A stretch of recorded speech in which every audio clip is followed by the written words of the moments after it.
This is a true story about the fake army that helped protect D-Day. By 1944, everyone knew the Allies would eventually cross the English Channel. The secret was where.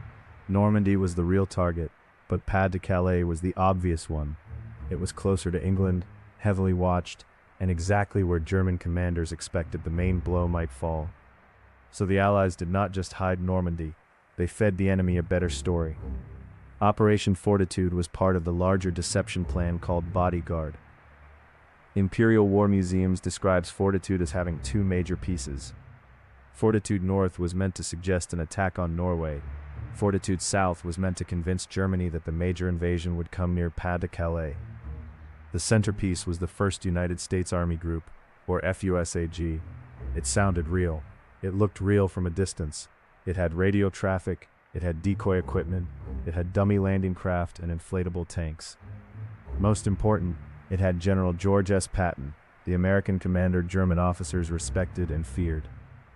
The U.S. Army says Eisenhower's staff created a mythical 1st U.S. Army Group and assigned Patton to command the Phantom Army. That mattered because a fake force is more convincing when the enemy believes its commander is too important to waste on a diversion.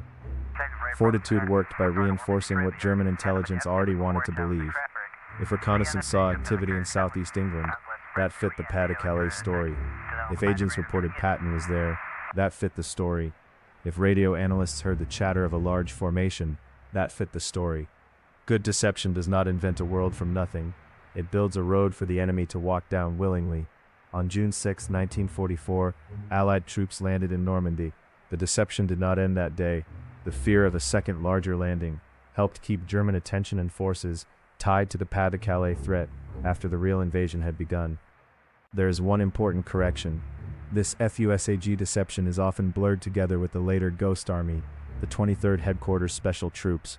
The U.S. Army specifically cautions that the 1st U.S. Army Group effort should not be confused with that unit's later field deceptions.